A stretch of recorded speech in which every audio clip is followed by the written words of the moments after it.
So we've been in this season of God at the Movies as we highlight a different movie and maybe kind of see how it may illustrate some dynamics of faith, of the human condition.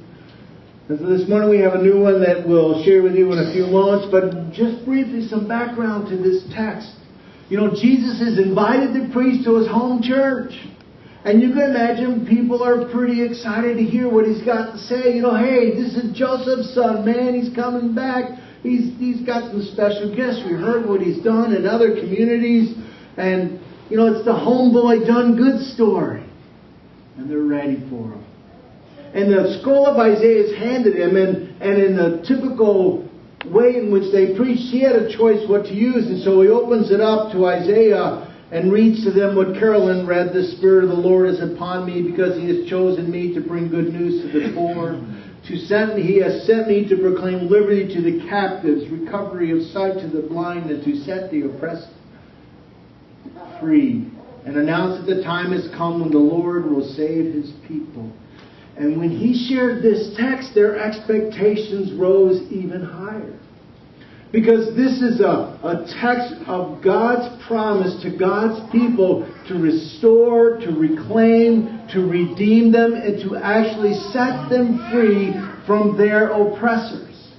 And then he has the audacity and the coolness to say, in your presence, this text has become true. And you can just feel this anticipation growing in this congregation. Is this really possible? I mean, they may have been feeling a lot like us when we go through difficult times in our lives, and maybe we have more than one extended season of suffering and difficulty and burden where we're crying out, God, how long is this going to last? And they're possibly thinking to themselves, we have been oppressed for centuries. Now the Romans. But before them it was the Greeks, and before them it was the Seleucids, and before them it was the Babylonians, and before them it was the Assyrians. Is it possibly true that now that time that Isaiah has promised is about to come true within us and for us? But Jesus continues, and he says, you know, when Elijah was in ministry, there were a lot of widows in Israel during the famine. But Elijah didn't care for one of the Israelite, the Hebrew women. He cared for the women of Zarephath of Sidon, a non-Jew. And then he said, when Elijah was active in his prophetic ministry, there were many in Israel who had leprosy, but Elisha brought healing to Naaman, who was not only a non-Jew, but the major general of one of the most hated enemies of the day. And they got angry. Why did they get angry?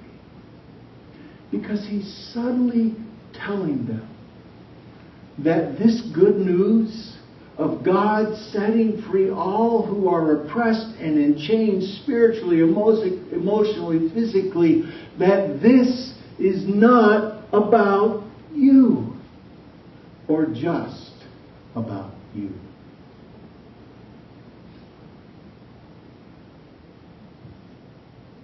The purpose that God is calling him, the purpose that God is moving through Jesus' life in his ministry, included the people of Israel, but it was an extension of grace that went far beyond just them. And in fact, if they knew their Old Testament, they would have known that this was something that God had promised even in the Old Testament, saying even his people would be a light, not just to themselves, but a light to all of the nations. That God's healing was not just going to stop with God's people, but be for all persons. And in doing so, they missed that major underpinning that sometimes we miss. That if you want to be a follower of Christ, if you truly feel this lure of God going on in your heart to say there's something unique and distinctive and special and life-giving about Jesus, that he says if you want to save your life, find richness and fullness in life, you must be willing to give your life. And then he follows that up in a gospel setting, saying, but those who seek to cling to their life, to what they think is theirs, and not willing to sacrifice that for a good greater than themselves, will actually lose it. It will somehow and in some way pour like sand through their fingers, and they'll grasp for more, give me more to fill that empty space that only God can fill. But he was reminding them,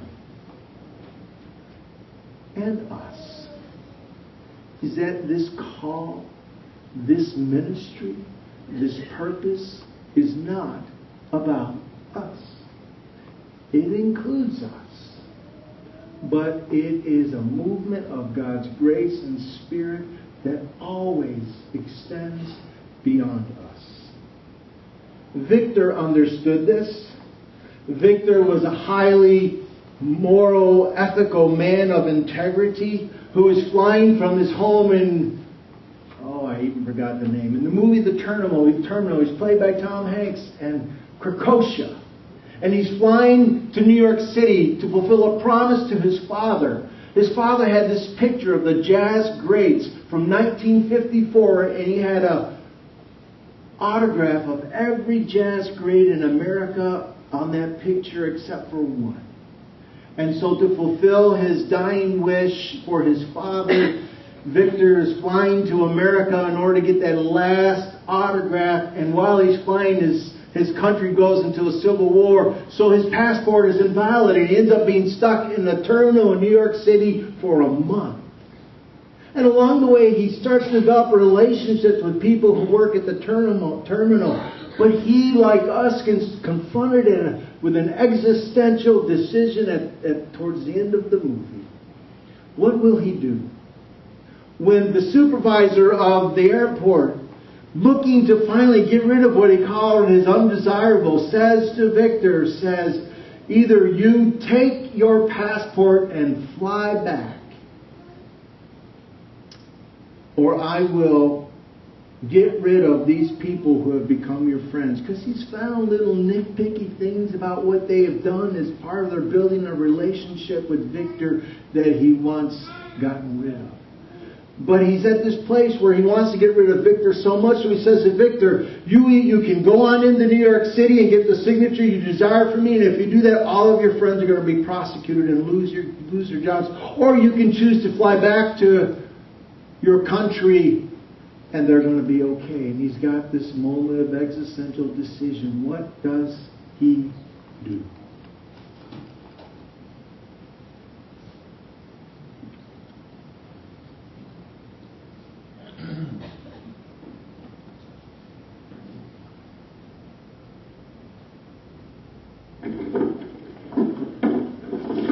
The war in my country is over. Yeah, I know. Congratulations. It's strange, isn't it, Victor? When you wait so long for one thing, one tiny moment. I had that moment today, too. See this badge? This badge means that I was made CBP Field Commissioner. It means that my authority over the security of this airport is absolute.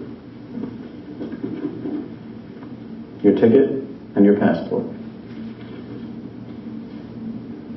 It's time for you to go home.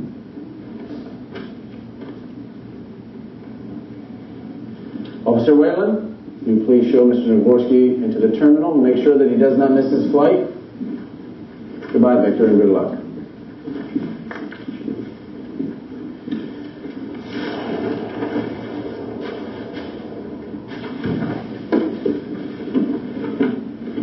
I think I won't go to New York City. Don't make this difficult, Victor. And no more unacceptable. I told you this is over. I go. New York. Are you sure you want to do that? I go to New York City. Now.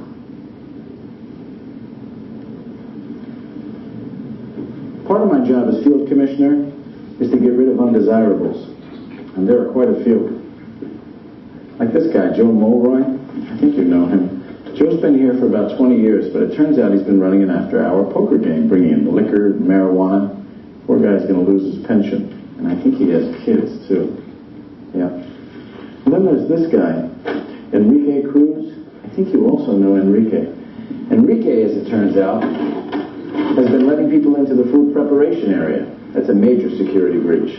The poor guy, I think he's a newlywed, but I'm going to have to let him go. And then there's Gupta Raha. He's a janitor. But as it turns out, he's wanted for assaulting a police officer back in India in 1979. I'll have to deport him. I will go home. I'm sorry, what did you say? I will go home. Leave them alone, I will go. Today? Yes. If you don't get on that plane, Victor, they're all gone. Yes, yes. Do you understand? Yes, yes. Okay, good.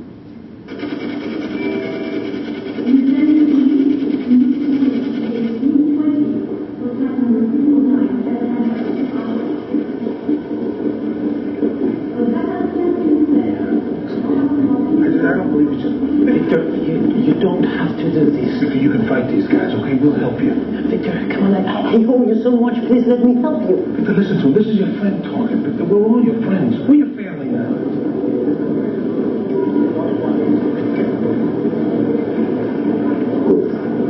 Goodbye. You try to fool us. You make us to think you would walk out those doors that you'll fight with them. Why don't you fight? The war is over. Then go. Get lost. Get lost. Go home and tell them you never make it. You come this close to America, but you don't have the courage to go from here to here. You are a coward. The plane, sometime. You are a coward. You are a coward. You make me sick. What's wrong with you, man? Settle down. People looking all around at me like I'm... Look at me. Come on, look at me.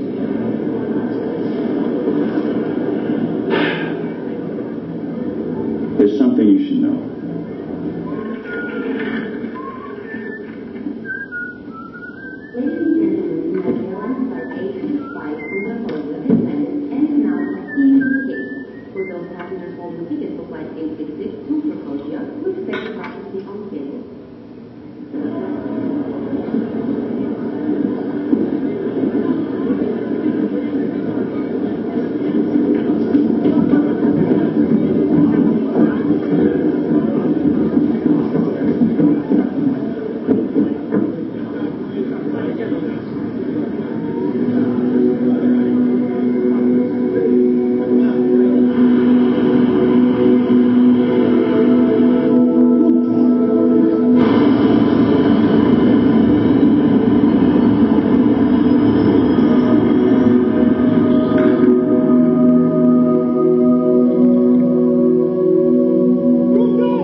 By sacrificing themselves to make sure he gets into America and fulfills his promise to his Father. He gets it.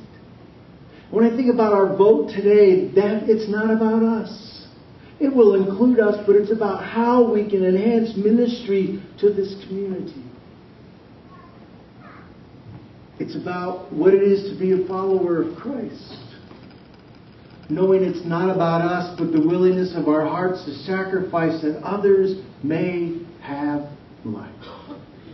Dirk Willems gets it too. Dirk Willems is a man from the 1500s who lived in Netherlands. The Netherlands at the time was a heavily Catholic country, and it wasn't, in those days, the state and the church were the same. So when the state passed a law that said everybody in the country needed to go to church or you would be fined or arrested, well, guess what? The police would come if you didn't go to church and fine you and arrested. They didn't have separation of church and state. Dirk Willems was an Anabaptist, a person who believed in more than just infant baptism, but he believed in adult baptism. So much so that when the state passed a law that said everybody that didn't believe in infant baptism would be arrested and put to death, they found out about his belief and they arrested him and put him in jail as he was waiting to be burned at the stake. While in jail, he put this rag rope together and climbed out of the window of the jail on the second floor. And he was seen as he hit the ground, and he was being chased by his jailer, this one jailer, and he ran across this creek.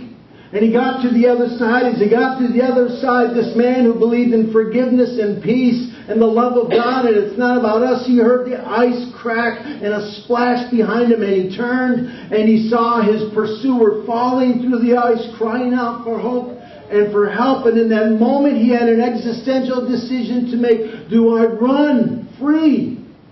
Or do I live out of my convictions as a follower of Christ who believes in love and forgiveness, even those who are my enemies?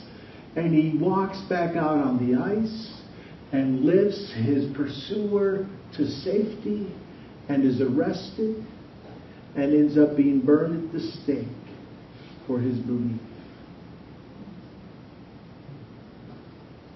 It's not about us. It's about how we live in ways that give life to others. As you come for communion in a couple of minutes, who is on your heart and on your mind and on your spirit that you feel God calling you to remember it's not about me. It's about your call, God, to bring life where I live and serve and work.